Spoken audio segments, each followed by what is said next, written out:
Welcome back to my channel অসীমাম studies. আমার অসীমাম স্টাডিজের আজকের আলোচনার বিষয় আইসিএসই সিলেবাসভুক্ত নবম এবং দশম শ্রেণীর কবিতা কবি মাইকেল মধুসূদন দত্ত রচিত বঙ্গভূমির প্রতি। প্রথমেই আসি মাইকেল মধুসূদন দত্ত সম্পর্কে। 1824 খ্রিস্টাব্দের 25শে জানুয়ারি মাইকেল মধুসূদন দত্ত বাংলাদেশের যশোহর জেলার সাগরদাড়ি গ্রামে জন্মগ্রহণ করেন। পিতার নাম রাজনারায়ণ দত্ত, মাতার নাম জাহ্নবী দেবী। পৈতৃক নিবাসী ছিল ওই বাংলাদেশের যশোহর জেলার সাগরদাড়ি গ্রাম। তিনি হিন্দু কলেজে পড়াশোনা করার সময় ইংরেজিতে কবিতা রচনা করেন এবং তিনি প্রশংসা পান। এই সময় কবি খ্রিস্ট ধর্মে দীক্ষিত হন এবং মাদ্রাজ গমন করেন।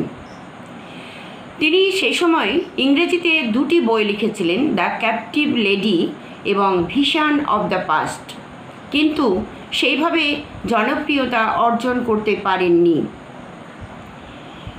ব্যারিস্টার হওয়ার আশায় তিনি বিদেশে গমন করেছিলেন, কিন্তু ব্যারিস্টার হওয়ার আশায় গিয়েও নিজের ভুলে তিনি কিন্তু ব্যারিস্টার ঠিকমতো হতে পারেননি।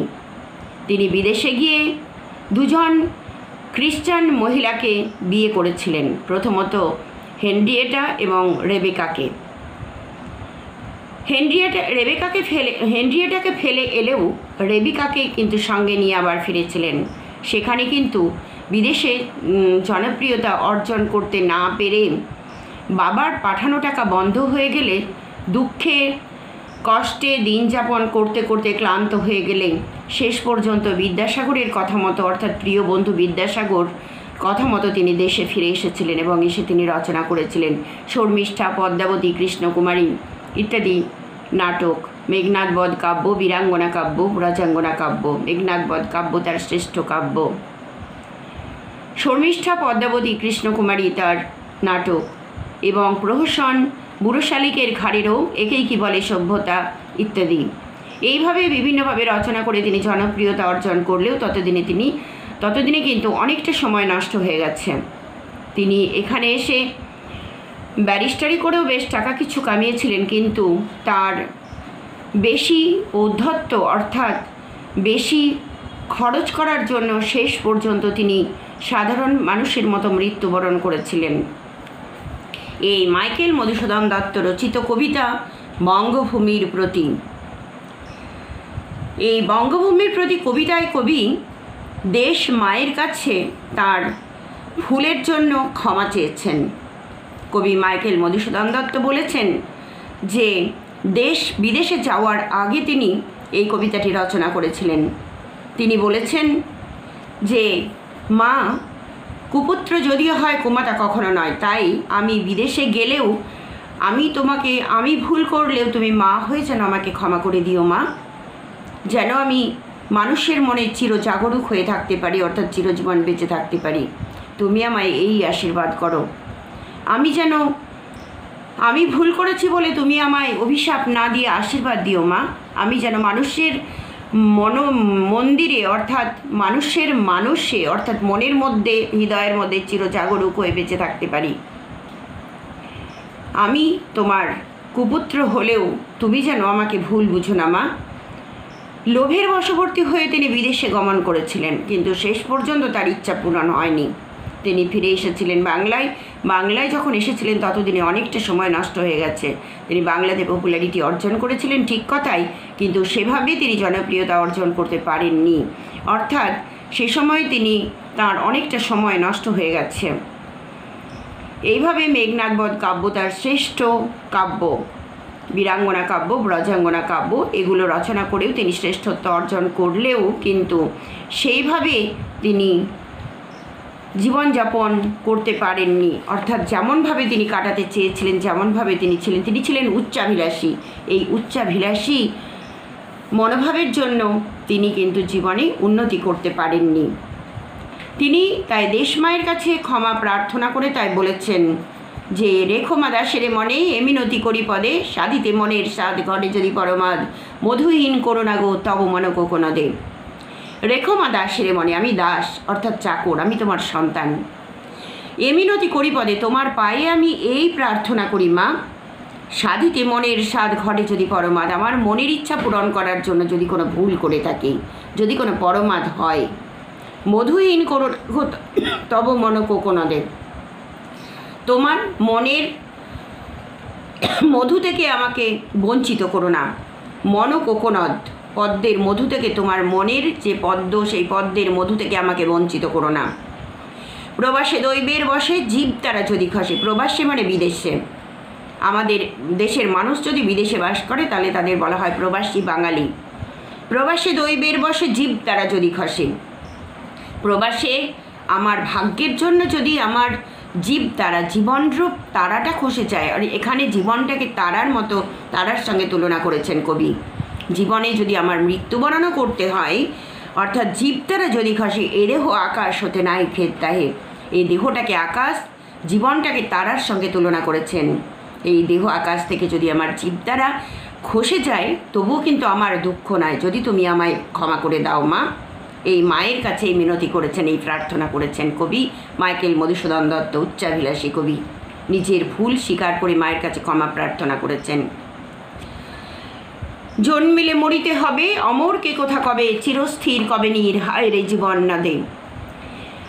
তিনি জানেন জন্মেছি যখন মরতে তো হবেই, সুতরাং আজ নয়তো বা কাল যদি আমি বিদেশে মরেও যাই, তুমি আমায় ক্ষমা করে দিও মা। আমি তোমাকে ভুলে আমি অন্য কোথাও চলে যাচ্ছি, আমি তোমার কুপুত্র, তুমি আমায় ক্ষমা করে দিও। অমর চিরস্থির কবে নীর হায় রে জীবন নদে। জীবনরূপ নদীতে নীর অর্থাৎ জল কখনো স্থির নয়। জলকে তুমি যেখানেই ঠেলে দাও, জল কিন্তু এগিয়ে যাবেই। নদীকে তুমি বাদ দাও, দুদিনের জন্য বাদ দিয়ে রাখলেও সে কিন্তু কেটে বেরিয়ে যাবে। তাই জীবনও কিন্তু ধরে রাখার জন্য নয়, জীবনও কিন্তু আমাদের এই শরীর থেকে বেরিয়ে যাবে, এই দেহরূপ আকাশ থেকে বেরিয়ে যাবে আমাদের ওই তারারূপ প্রাণটা। কিন্তু যদি রাখো মনে নাহি মা ডরি সমনে। তুমি যদি আমায় মনে রাখো মা, অর্থাৎ দেশমার কাছে কবির এই আকুতি। কিন্তু যদি রাখো মনে নাহি মা ডরি সমনে, আমি জমকেও ভয় পায় না যদি তুমি আমায় মনে রাখো। মক্ষিকাও গলে রাগো পড়িলে অমৃতর হ্রদে। মক্ষিকা অর্থাৎ মৌমাছি। একটা ছোট্ট মাছি যদি অমৃতর হ্রদে পড়ে তাহলেও যেমন তার মৃত্যু হয় না, তেমনি আমিও যদি তোমার ভালোবাসার মধু আমি পাই, তাহলে আমিও কিন্তু মৃত্যুবরণ করব না।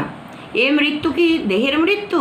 না, এই মৃত্যুর বলেছেন মনের মৃত্যু, অর্থাৎ মানুষের মন থেকে আমি বিচ্যুত হব না। দেহের মৃত্যু হবে আমার সত্যি কথাই, কিন্তু মানুষের মন থেকে আমি যেন মৃত্যু আমার যেন না হয়, আমি যেন চিরজাগরুক হয়ে থাকতে পারি মানুষের হৃদয় মন্দিরে। সেই ধন্য নরকুলে লোকে জানে নাহি ভুলে, মনের মন্দিরে সদা সেবী সর্বজন। মানুষকুলে সেই শ্রেষ্ঠ, ধন্য নরকুলে, মানবকুলে সেই শ্রেষ্ঠ, লোকে জানে নাহি ভুলে, মৃত্যুর পরেও যাকে লোকে ভোলে না। মনের মন্দিরে সদা সেবী সর্বজন, যাকে মনের মন্দিরে সর্বদা সেবা করে, যত্ন করে, যাকে ভালোবাসে, মনের মন্দিরে যাকে জায়গা দেয়, সেই হচ্ছে এই মানবকুলে শ্রেষ্ঠ। আমরা খুব সাধারণ মানুষ, মৃত্যুর দুদিন পরে আমাদের মানুষ আর মনে রাখবে না, কারণ আমাদের কোনো কাজ নেই, আমরা এমন কোনো কাজ করিনি যার জন্য মানুষ মনে রাখবে। কিন্তু এই যে কবি এত আকুতি করেছেন দেশ মায়ের কাছে, কিন্তু সত্যি সত্যি বলো তো তিনি বেঁচে আছেন কিনা? নিশ্চয়ই আমাদের হৃদয়ে বেঁচে আছেন, আর তা না হলে তাঁর কবিতা আমরা আজকে পড়ছি কেন? তাঁর আত্মা শান্তি পাচ্ছে। মনের মন্দিরে সদাসেবী সর্বজন, কিন্তু কোন গুণ আছে যাচিব যে তব কাছে। আমার কি গুণ আছে মা যে আমি তোমার কাছে চাইবো? যাচিব মানে চাইবো, যাচিব যে তব কাছে। হেন অমরতা আমি কহ গো শ্যামা জন্মাদে। আমি এই অমরতা কি করে চাইবো? আমার কি গুণ আছে মা? আমার এই যে অমরতা আমি চাইছি, যে মানুষের মনের মন্দিরে চিরকাল বেঁচে থাকা, সেটা কী করে সম্ভব? আমি তো কোনো ভালো কাজ করিনি, আমি তোমাকে ভুলে আমি বিদেশে গমন করেছি আমার লোভের বশবর্তী হয়ে। কহ গো শ্যামা জন্মদে, হেন অমরতা আমি কহ গো শ্যামা জন্মদে। শ্যামা জন্মদে অর্থাৎ সবুজ জন্মদাত্রী মা, অর্থাৎ দেশ মা, আমার দেশ জন্মভূমি। তবে যদি দয়া করো ভুল দোষ গুণ ধরো। যদি তুমি দয়া করো মা, ওই যে প্রথমেই বলেছি কুপুত্র যদিও হয়, কুমাটা কখনো নয়। ছেলে যতই ভুল করুক না কেন বা মেয়ে যতই ভুল করুক না কেন, মা কখনো ছেলে মেয়েকে অভিশাপ দিতে পারে না। তাই কবি বলেছেন যে তবে যদি দয়া করো ভুল দোষ গুণ ধরো। তুমি যদি দয়া করে আমার ভুল দোষগুলোকে গুণ বলে মনে করো, বা ভুল দোষগুলোকে বাদ দিয়ে তুমি আমার শুধু গুণটুকুই নিয়ে নাও। অমর করিয়া বর দেহদাসে সুবর দে। হে সুবরদাত্রী মা, আমার দেশ মা, আমাকে অমর হওয়ার বর দাও। সুবরদাত্রী, সুবরদে অর্থাৎ সুবরদাত্রী মা। ফুটি যেন স্মৃতি জলে, মানুষ সে মা যথা ফলে। ফুটি যেন স্মৃতি জলে, আমি যেন মানুষের মনের মন্দিরে চিরকাল পদ্ম ফুলে ফুটে থাকতে পারি। মানুষ সে মা যথা ফলে, মানুষে ওখানে দুরকম মানে হয়। মানুষে অর্থাৎ মানুষ সরোবরে এবং মানুষের মনের মন্দিরে। মানুষ সে মা যথা ফলে, মানুষ সরোবরে সব সময় পদ্ম ফুল ফুটে থাকে। কিন্তু আমাদের দেশে পদ্ম ফুল ফোটে শুধু শরৎকালে। তাই বলছেন কবি, ফুটি যেন স্মৃতি জলে, মানুষ সেবা যথা ফলে। মানুষ সেবা এখানে মানস সরোবর এবং মানুষের মনের মন্দিরের কথা বোঝানো হয়েছে। মধুময় তামরস কি বসন্ত কি শরদে। মধুময় তামরস, এই সেই ফুলের মধুর মতো আমি যেন কি বসন্ত কি শরদে সবার মনের মধ্যে বিরাজ করতে পারি। আমি যেন বেঁচে থাকতে পারি মা মানুষের হৃদয় মন্দিরে। শুধু তুমি এইটুকুই আমাকে বর দাও মা, সুবরদাত্রী মা, শ্যামা জন্মদে মা, তুমি আমায় এইটুকু বর দাও, তাহলেই আমার জীবনটা ধন্য হবে। আমাদের মনে হয় কবি সেই আশীর্বাদ, দেশমায়ের সেই আশীর্বাদ পেয়েছিলেন।